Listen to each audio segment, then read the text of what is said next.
بسم اللہ الرحمن الرحیم۔ حضرت عمر فاروق رضی اللہ عنہ ایک مرتبہ مدینے میں کہیں جا رہے تھے کہ اچانک حضرت علی اور امام حسن و امام حسین رضی اللہ عنہم سامنے سے آ گئے۔ حضرت علی نے سلام کیا اور فاروق اعظم کا ہاتھ تھام لیا، جبکہ امام حسن و امام حسین فاروق اعظم کے دائیں بائیں آ کر کھڑے ہو گئے۔ اتنے میں فاروق اعظم پر گریہ طاری ہو گیا۔ یہ دیکھ کر حضرت مولا علی نے عرض کی، اے امیر المومنین، کس وجہ سے آپ رو رہے ہیں؟ حضرت عمر فاروق نے فرمایا، اے علی، مجھ سے زیادہ رونے کا حقدار کون ہے؟ مجھے اس امت کا والی و حکمران مقرر کر دیا گیا ہے، میں ان میں فیصلے کرتا ہوں۔ اب مجھے نہیں معلوم کہ اچھا فیصلہ کرتا ہوں یا غلطی کر بیٹھتا ہوں۔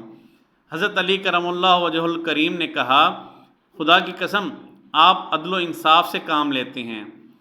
مگر حضرت علی کی یہ بات فاروق اعظم کے آنسو بند نہ کر سکی۔ یہ دیکھ کر امام حسن نے حضرت عمر فاروق کی حکومت اور عدل و انصاف کے بارے میں گفتگو کی، مگر حضرت عمر فاروق کے آنسو زار و قطار بہتے رہے۔ پھر امام حسین نے بھی اسی طرح کلام کیا۔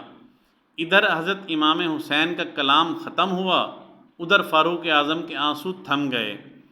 اس کے بعد فاروق اعظم رضی اللہ عنہ کہنے لگے، اے میرے دونوں بھتیجوں، کیا تم اس بات پر گواہ بن کر رہو گے؟ دونوں شہزادے خاموش رہے۔